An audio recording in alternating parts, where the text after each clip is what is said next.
the greatest thing. Let's roll out a new idea, the wheel. But what is a wheel? This time, instead of providing a boring-ass Webster definition, we became the wheel.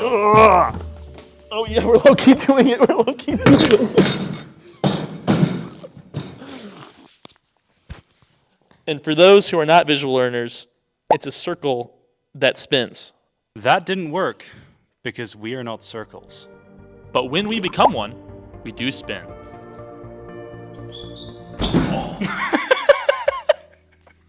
Now that we have a really good definition for the wheel, we'll ask, when is the wheel?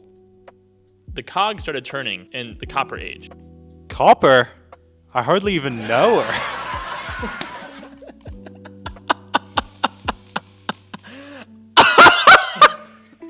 The cogs started turning in the Copper Age in roughly 4500 BCE with the potter's wheel. Dear Phase Potter. We are pleased to inform you that you have been accepted at Hogwarts School. Memes and quick scoping. Ever since then, wheels have been on a roll. In fact, the next invention really spoke to us. Introducing the spoked wheel. Dropping in the Middle Copper Age in around 2000 BCE, this is the wheel we've come to know and love. All you need to know about the spoked wheel, other than the fact that it has spokes, is that it also has a hub and a rim. Not to be confused with rim on the hub. Simultaneously to these inventions, the Yap people, yes, you heard that right, the Yap people of Micronesia began using wheels as a form of currency. Some people have even declared this the first ever use of a microtransaction. Some of these coins were as large as 12 feet wide, which for context is about the same width as your mother. That doesn't seem like the most efficient form of currency to us. Me personally, I'll stick with my pregnant butt coin. Aside from pregnancy, butts, and coins, we still use the wheel for a lot of things. In fact, possibly more things than you would realize. So how do we get here? How have we used the wheel in so many ways, and for so many purposes, that it's so ubiquitous? Let us begin at the beginning with the potter's wheel, which is pretty much a horizontal disc that would spin really quickly so you can make round things with your hands. This is how I do it. We also have the spoked wheel, which we've already spoken about. But yeah, it was used for all sorts of shit. Carriages, chariots, other wheeled horse-drawn vehicles, cars, bikes. Every wheel you see that you think, that's a wheel. It's a spoked wheel. Next up, we have the ship wheel, or the steering wheel. And I think we've all encountered one of these at least once in our life.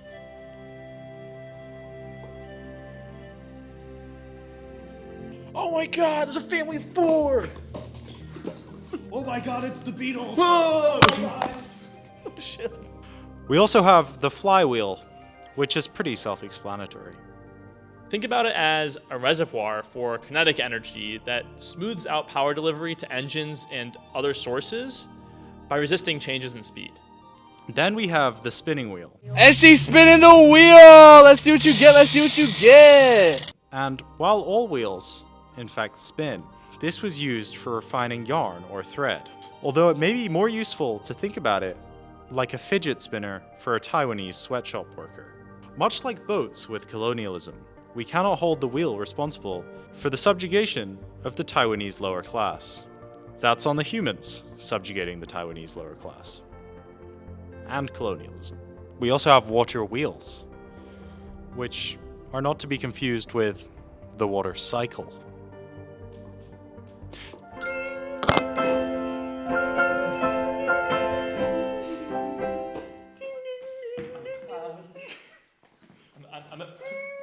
I'm evaporating. Wheels also gave rise to cogs, Propellers jet engines, and turbines. And to give a little sneak peek into the gratuitous violence that comes with any good invention, there was also the breaking wheel, which was a form of torture from back in the torture days. The torture of the wheel consists in this. Under the arms of the condemned man, timbers are placed on the ground, and the executioner breaks his arms with a wooden wheel, then breaks both his legs, and then with the same wheel breaks the man's back.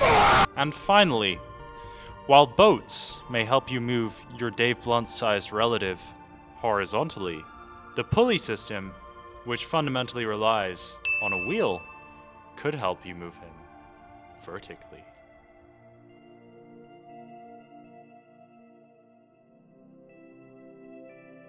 Okay, aside from all these fun inventions of the past, how do we use the wheel now?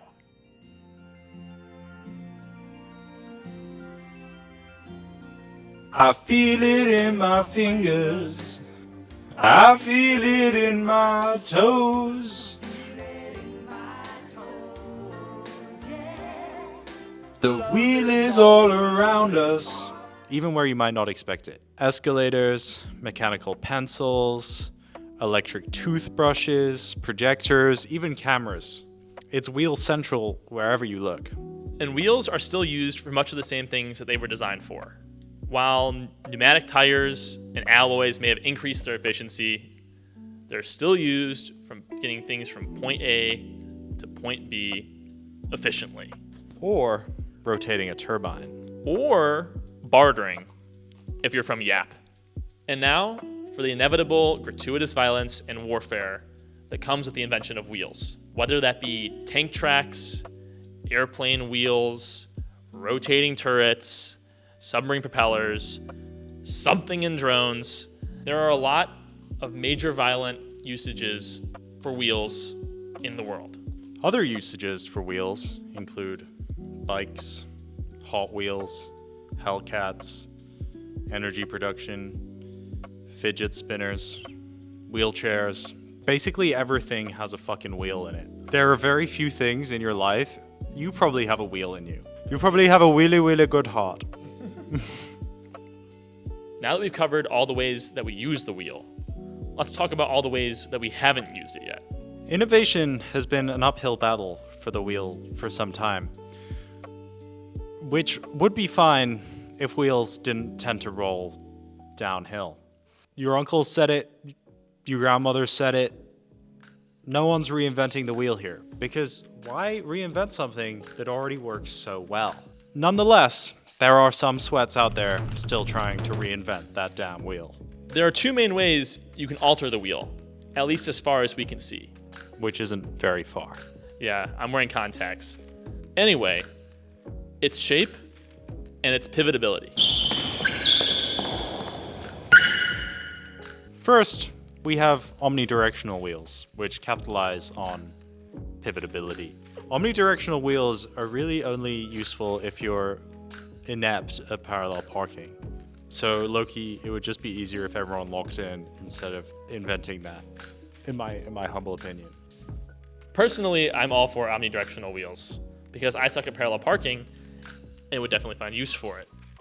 Anyways, the next use is the shape-shifting wheel, which is a wheel that changes shapes based on the terrain it's traversing. For example, going from triangular treads to rectangular treads or circular treads. You know, if there's triangular shaped terrain or circular shaped terrain or rectangular shaped terrain. And this is already used in NASA's planetary rovers and some military grade technology. The wheel's trustworthy fallbacks are beginning to erode, especially in the transport department. Helicopters are largely wheelless device. Spaceships too. And so, while the wheel certainly isn't going anywhere, it is gradually declining in some of its spheres of influence. With that being said, it's time to evaluate the wheel on our signature AUSAM scale! 1. Aura. Wheels come in at our lowest score on the aura front, which is rare for a great thing. They come in at a 4 out of 10, and that's because the only thing keeping them really above surface in the aura department is wheelies, Hot Wheels, Hellcats. What? It's the ghost of the goon! What? That's it? That's the ghost of the goon? Ghost of the goon! Chariots, like maybe tanks, but I don't look at a tank and think wheel. I look at a tank and think, what model is it? That's not true. Number 2, utility.